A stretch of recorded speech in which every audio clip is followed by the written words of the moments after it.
Education industry से जो लोग अटैच है ना, उन्हें दो सवालों का वो दो सवाल बड़े फ्रिक्वेंटली फेस करते, और वो दो सवाल क्या होते? Sir I read but I don't get marks, sir I read but I don't get selected in the examination, sir I read but can not retain up to 24 hour. ये एक ऐसे सवाल है कि हर एक फैकल्टी के जैसे ही कोई बच्चा खड़ा होते फैकल्टी के दिमाग में आता है ये यही सवाल पूछने वाले हैं। तो भाई अगर इतने साल पढ़ के 300 नहीं, इतने साल नहीं हो तुम्हारी एज, मतलब 3-4 सालों से तो एक ही टॉपिक के ऊपर पढ़ रहे, तो अगर इतने साल लगातार पढ़ के भी तुम्हें लग रहा कि इससे सिलेक्शन नहीं हो रही, इससे तुम्हें बातें समझ नहीं आ रही, then you should change the methodology. हाँ, ये अगर तुम जानना चाहते हो कि ये सारी चीज़ें स्टार्ट कब हुई थी, तो ये सारी चीज़ें स्टार्ट हुई थी 1835 में।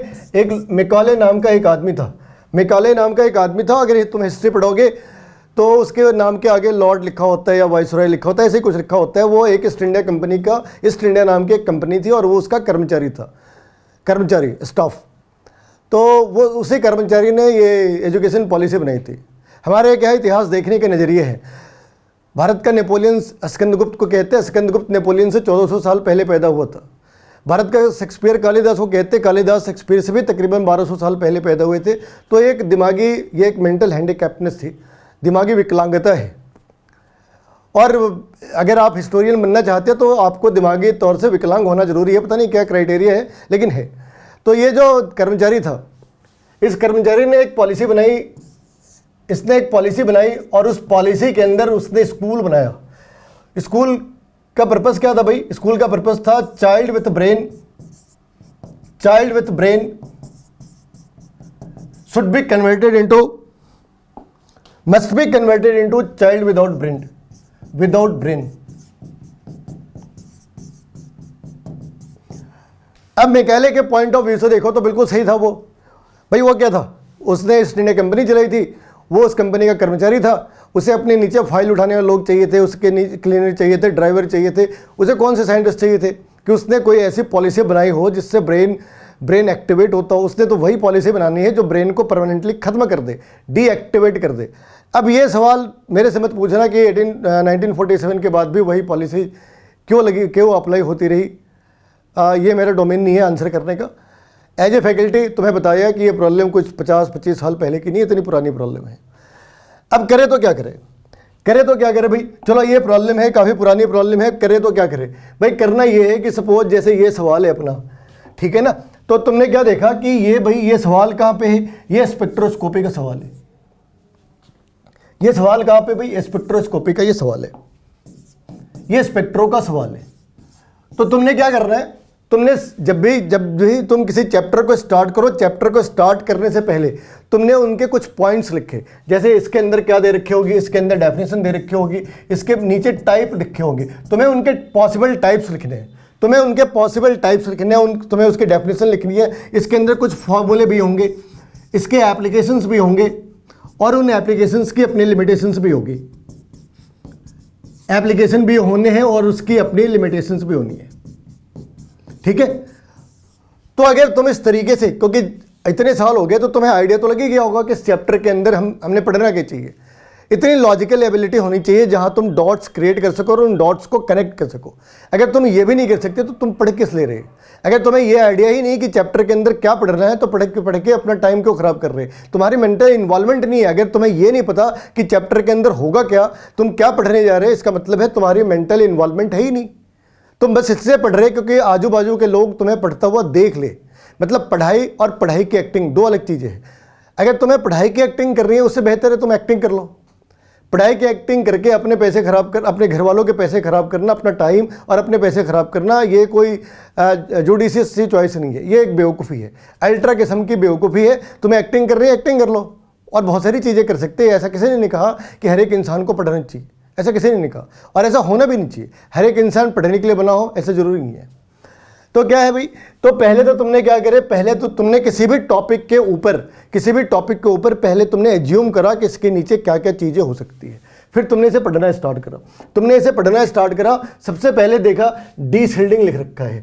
अब तुमने सोचा भाई डीशिल्डिंग क्या है। अगर तुम्हें एग्जैक्टली पता है डीशिल्डिंग क्या है तो फिर ठीक है, और अगर तुम्हें ये नहीं पता कि डीशिल्डिंग है क्या तो फिर तुमने क्या करना है, नोटबुक के अंदर डीशिल्डिंग के आगे क्वेश्चन मार्क लगाने हैं। फिर तुमने देखा NMR स्पेक्ट्रोस्कोपी। NMR स्पेक्ट्रो के बारे में तुम्हें कुछ आइडिया है?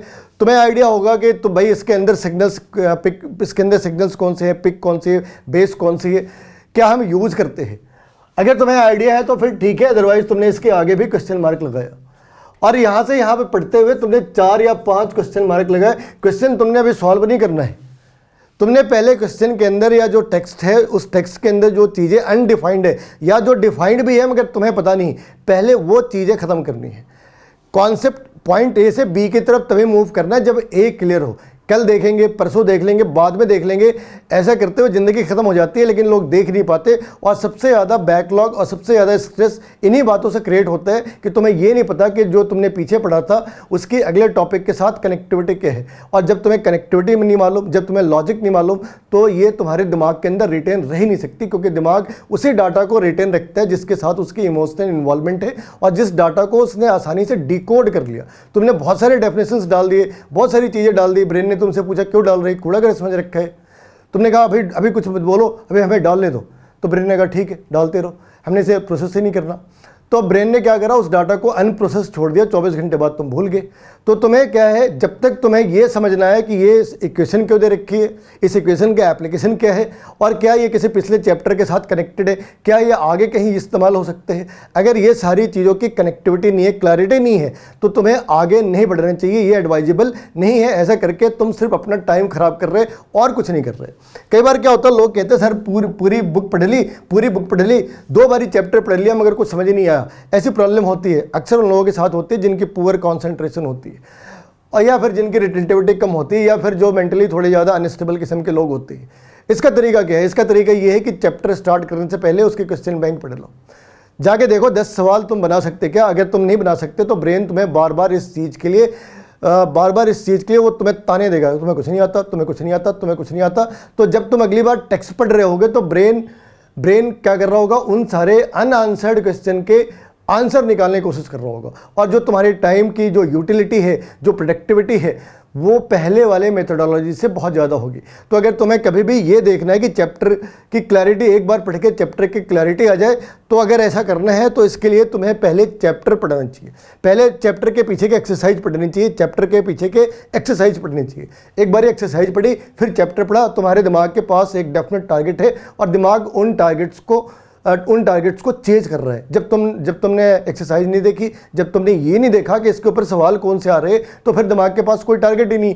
जैसे तुमने 3 लाइनें पढ़ी, उसने पूछा याद है वो कल कौन से कपड़ों में घूम रही थी, फिर हो गया, फिर तो हो गई कहानी ख़त्म हो गई, है ना। या फिर तुमने 5 लाइनें पढ़ी और फिर प्लान बना कि भाई टूर पे निकलना है, वहाँ जाना है, खेलने जाना है, तो सारी चीज़ें ख़त्म हो जाती है। फिर किताबें कहाँ, कौन सी लाइन, कहाँ की लाइन, किसकी लाइन, हम किसी और दुनिया के अंदर चले जाते हैं। तो तुमने क्या करना है, ये सारी चीज़ें क्या करनी भाई, 2 चीज़ें करनी है। एक तो तुम्हें टॉपिक प्रेडिक्ट करना है और सेकंड चीज़ तुम्हें जो करनी है वो ये करनी है कि भाई जब तक चीज़ें क्लियर ना हो जाए तब तक आगे नहीं बढ़ना। और थर्ड चीज़, चैप्टर पढ़ने से पहले तुम्हें उसकी एक्सरसाइज देखनी है ताकि दिमाग के पास एक डेफिनेट टारगेट हो। अब सवाल ये है कि भाई क्या करे और क्या छोड़ दे, क्या पढ़े और क्या छोड़ दे। तो क्या छोड़ दे के पीछे एक बहुत सिंपल सी वजह है, क्या छोड़ दे के पीछे एक सिंपल सी वजह है। दिन के 24 घंटे होते हैं, तो तुम्हारी सारी इच्छाएं, तुम्हारी सारी विशेष पूरी नहीं हो सकती। ये सोचना ही बेवकूफ़ी है कि 24 घंटे के अंदर इंसान की सारी विशेष पूरी हो जाए। अगर 240 घंटे की होती तो तुम्हें इसे प्रायोरिटाइज करने की कोई ज़रूरत नहीं थी, तब तो सारी विशेष पूरी हो जाती, पक्का बात है। लेकिन जहाँ पे सिर्फ 24 घंटे हैं वहाँ पे तुम्हें इस बात का ध्यान रखना है कि कुछ चीज़ें पूरी होनी है, कुछ चीज़ें पूरी नहीं होनी, और जो चीज़ें पूरी नहीं होनी उसके बारे में अफसोस करने का कोई फ़ायदा नहीं। और तुम्हारी एज में हार्मोनल इम्बैलेंस ज़्यादा होते हैं, तो कई बार क्या होता कि तुमने जिसे अपनी दुनिया का सूरज बना रखा है, जिसके चारों तरफ तुम्हारी लाइफ घूमती है, तुम उसके लिए मंदिर के बाहर बैठे भिखारी से ज़्यादा कुछ नहीं, ठीक है ना। तुम उसके लिए मंदिर के बाहर बैठे भिखारी से ज़्यादा तुम्हारी कोई औकात ही नहीं। और भिखारियों को कौन देखते भाई, कोई देखते है क्या। तो तुम्हें ध्यान रखना है कि ऐसी चीज़ों को अपनी लाइफ में प्रायोरिटी नहीं देनी जिसके लिए तुम खुद एक पब्लिक यूरिनल से ज़्यादा कुछ भी नहीं हो, एक पब्लिक टॉयलेट से ज़्यादा कुछ नहीं हो, जहाँ उसने अपना टाइम पास करा, रिलैक्स हुआ, बाहर निकल आए। तो अपने आप को पब्लिक यूरिनल नहीं बनाना तुमने। सेल्फ रिस्पेक्ट से बड़ी दुनिया में कोई चीज़ नहीं है, ठीक है। और आजकल क्या है, मेजॉरिटी लोगों के दिल के अंदर दिमाग होते, मेजॉरिटी लोगों के दिल के अंदर दिमाग होता है, इसलिए ऐसी बातें, ये फिलॉसफी, ये सारी बातें और प्यार होता है, ये होता है, भाई कुछ नहीं होते, है ना। एक हार्मोनल इम्बैलेंस है, बाकी तो सारी वो फिल्मों के अंदर कहानियाँ हैं, और तुम्हारा कैरियर ख़राब करने का एक तरीका है, उससे ज़्यादा कुछ भी नहीं, ठीक है।